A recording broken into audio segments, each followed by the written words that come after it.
8 horas e 49 minutos em Curitiba. E ontem, no final da tarde, houve vazamento de óleo na refinaria de Getúlio Vargas, em Araucária, na região metropolitana de Curitiba. São cerca de 4 mil metros cúbicos de óleo que foram derramados no rio Barigui. O óleo também já estaria agora no rio Iguaçu, dentro de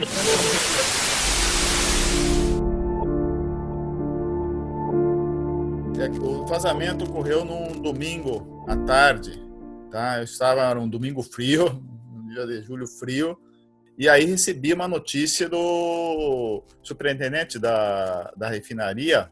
Então ele mesmo ligou para mim naquele domingo à tarde, dizendo: olha, aconteceu uma catástrofe aqui, um vazamento de óleo aqui, de petróleo, é grande, já está toda a equipe aqui, e nós fomos lá para a refinaria. Chegamos lá, já estava, né, a quantidade de gente enorme, eles já tinham chamado, né, todo o pessoal. Entramos no prédio administrativo, já tinha rastro de óleo para tudo quanto é lado, né?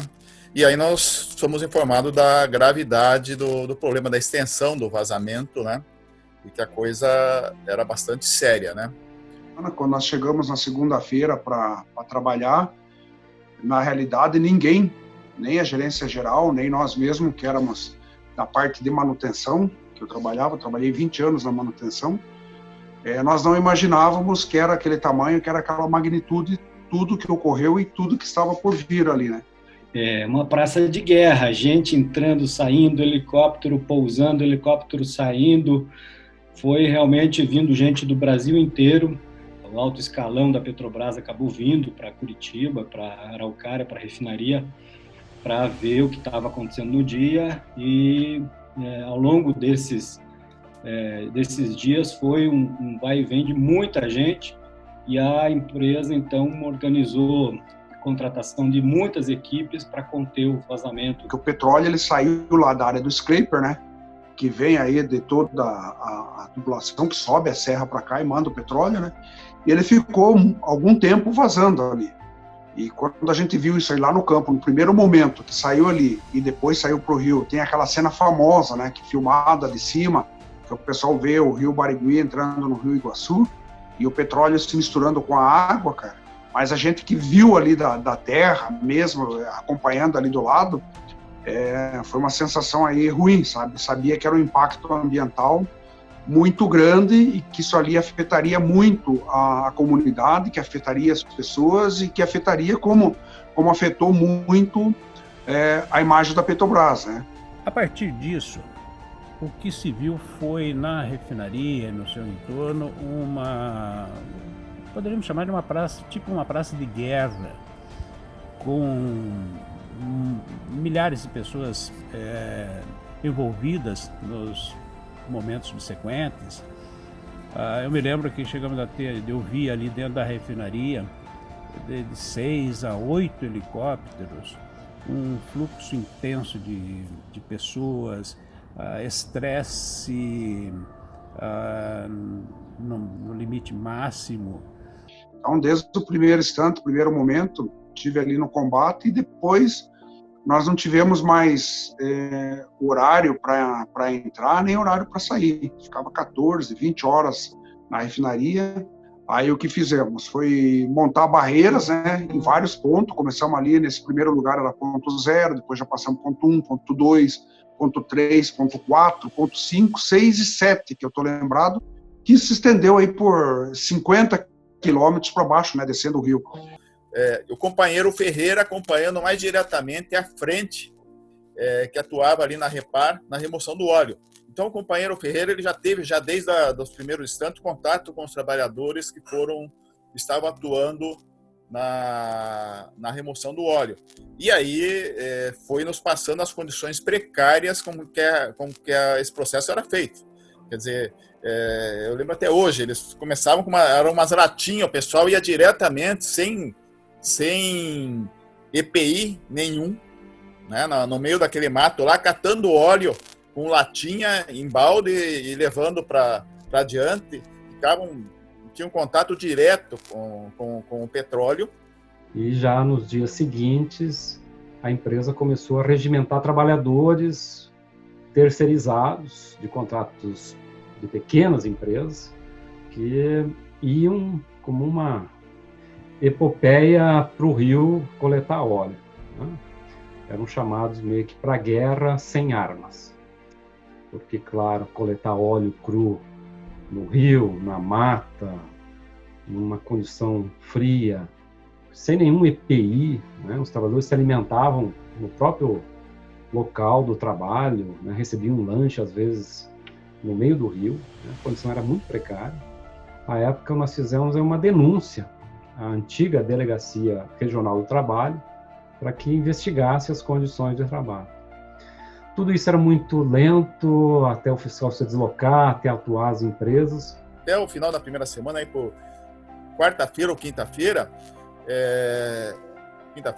já teve casos de alguns trabalhadores que começaram a procurar a gente, se queixando de sintomas, de dores de cabeça, de mal-estar. E aí nós começamos um acompanhamento mais sério nessa questão. Começamos a ter contato com esses trabalhadores. Uma das questões que essas empresas terceirizadas e quarteirizadas faziam era o seguinte: elas já contratavam por uma semana, já no final da primeira semana, antes de dar os 7 dias, já demitiam aquela leva de trabalhadores, contratavam outros, porque elas têm esse prazo, né? Tinha essa questão legal na época, que você não precisava registrar, né, nesse processo todo, né? O fato concreto é que centenas de trabalhadores estiveram nesse fronte, tentando salvar o rio, salvar a vegetação, e tiveram contato com o óleo. Para o sindicato, para nós, já sabíamos o risco que isso implicava e que fatalmente alguns trabalhadores seriam contaminados gravemente. Então foi assim, o sindicato reagiu, fazendo as denúncias, tentando ir no local, mas não foi suficiente porque, claro, a grande mídia também cobriu o evento como uma tragédia ambiental. Os jornais estampavam na primeira página uma ave embebida em óleo cru, né? Aquela cena passou o mundo, chocou todo mundo, mas ao mesmo tempo, sem o destaque necessário, os trabalhadores também estavam nessa condição lá, coletando óleo. E as pessoas que foram contratadas para trabalhar na contenção do óleo trabalhavam em condições extremamente precárias. Tivemos uma série de casos de contaminações, tivemos 2 trabalhadores que tiveram sequelas maiores, tendo um deles, inclusive, morrido depois na sequência, e um outro ficou com invalidez permanente, e além de outros que não foram certamente mapeados e que acabaram se perdendo aí pelos caminhos da vida. Então, o resultado disso foi uma atuação posteriormente acompanhando os trabalhadores que já se manifestaram contagiados, vários apareceram com sintomas na sequência. Nós levamos essas informações ao Ministério Público e alguns casos mais graves, são o caso conhecido do Juracir e do Marcondes. Nós no sindicato fizemos ações judiciais para reparar o dano, porque o Juracir, ele já nos primeiros dias teve sintomas, meses depois ele precisou de tratamento, intervenção, foi hospitalizado, e nós começamos uma busca para identificar que a doença dele tinha relação com o trabalho que ele teve lá na coleta do rio. O caso Marcondes é similar, né? Os dois tiveram um desfecho trágico, porque o Marcondes faleceu anos depois e viveu precariamente, muito tempo hospitalizado, e o processo judicial dele teve o reconhecimento anos depois da morte dele. Então, nem a justiça ele conseguiu ver reconhecida essa relação de causa e efeito, ou seja, o acidente. O processo do Juracir tramitou por 15 anos na justiça, até que se reconheceu de fato que ele foi contaminado lá no rio, naquele trabalho.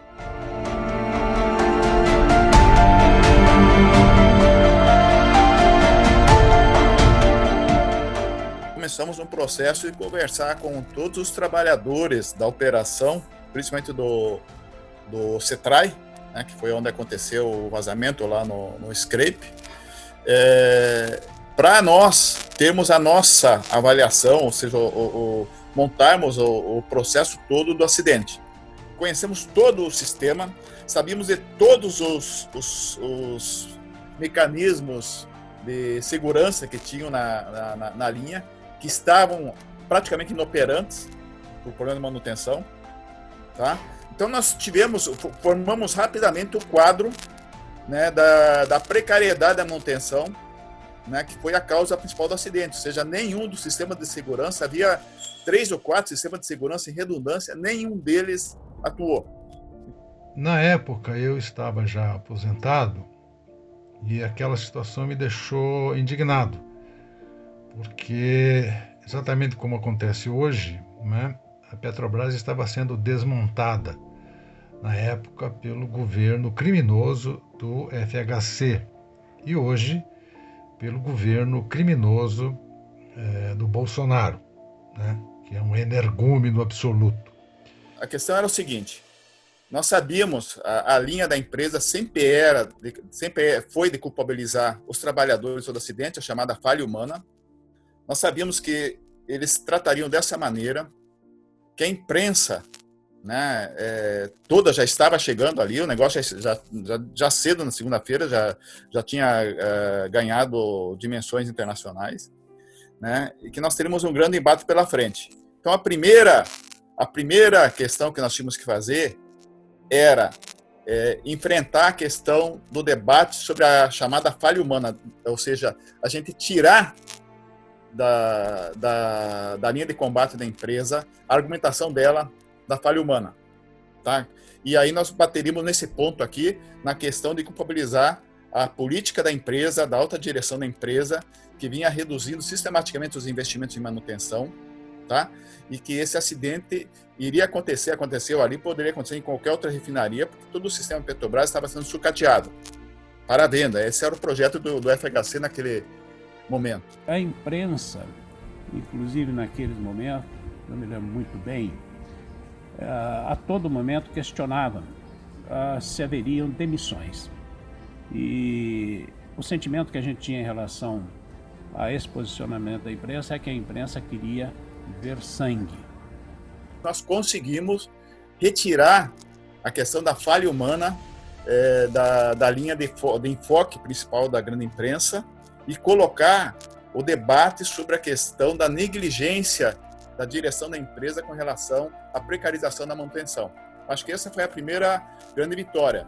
E a gente precisava fazer isso porque a gente sabia que vinha demissões. Nós já sabíamos ali, já no primeiro dia, que a resposta da empresa para a mídia, para o sistema, né, que vigorava naquele momento ali, seria achar o culpado. E o culpado seria quem? Seriam os trabalhadores. Eu me apresentei, então, no sindicato e fiquei, 2 meses, 3 meses trabalhando, juntando documentos, análises, textos sobre acidentes industriais ampliados. E constatei um negócio que a gente sabe empiricamente, eu sabia empiricamente. Quando acontece um acidente, a direção da Petrobras, muito rapidamente, trata de colocar o tal acidente num cercadinho.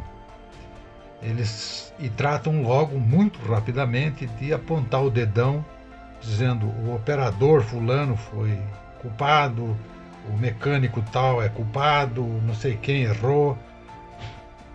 E o cercadinho serve para tirar da reta, né, o rabão das chefias. Esse é o jogo. E nós queríamos respostas muito mais profundas do que estava acontecendo com a empresa naquele momento, não apenas o que a empresa apresentaria. Seria uma investigação muito superficial, que buscaria apenas alguns culpados e que isso seria apresentado para toda a sociedade como resultado de uma investigação. E fomos buscar na sociedade, né, no movimento sindical, no CREA, em outras entidades, que nos ajudassem a buscar respostas mais profundas do que tinha acontecido.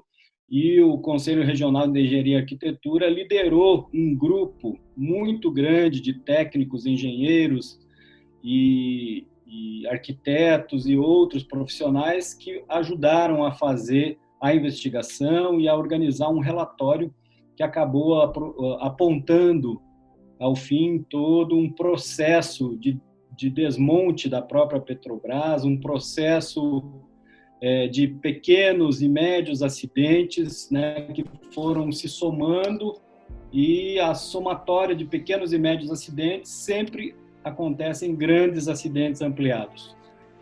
Esse agente age como se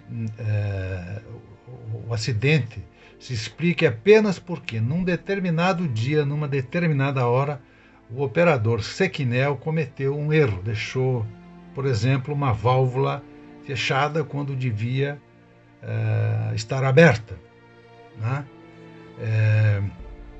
Isso explica o acidente. Se tem um culpado, o Sequinel, e ele vai ser demitido, né? Mas não se estuda esse acidente, não se analisa esse acidente, né, de forma reversa. Por que chegou a esse ponto? Por que o Sequinel cometeu esse erro?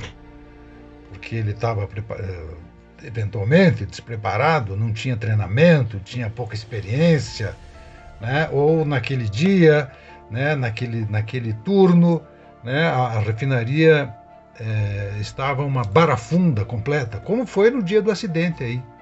Isso eu lembro bem, né? Teve emergência no SEDASF, teve emergência na CAFOR, isso causou lá uma sobrecarga enorme de trabalho para o povo lá do CETRAI, né? A diminuição de pessoal na Petrobras foi crucial para que esse acidente acontecesse, né?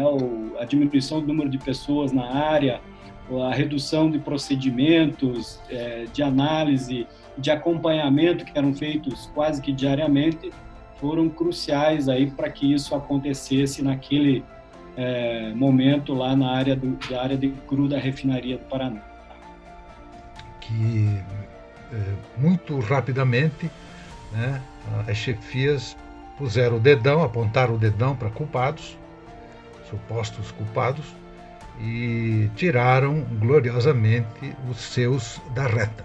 É isso que eles faziam naquele tempo, e imagino, tenho certeza que é isso que eles fazem hoje. E hoje a gente está 20 anos depois desse grande acidente, a gente volta em condições muito similares, de falta de efetivo na operação, na manutenção, na área de SMS. Então, um alerta aqui, né, de nós, trabalhadores da refinaria, de nós, do Sindicato Paraná de Santa Catarina, para que se tome ações antes que novas tragédias aconteçam. Então, a gente tem que aprender com o passado para não repetir os mesmos erros. Veja que isso são 20 anos que aconteceu e ele ainda está bem vivo, né?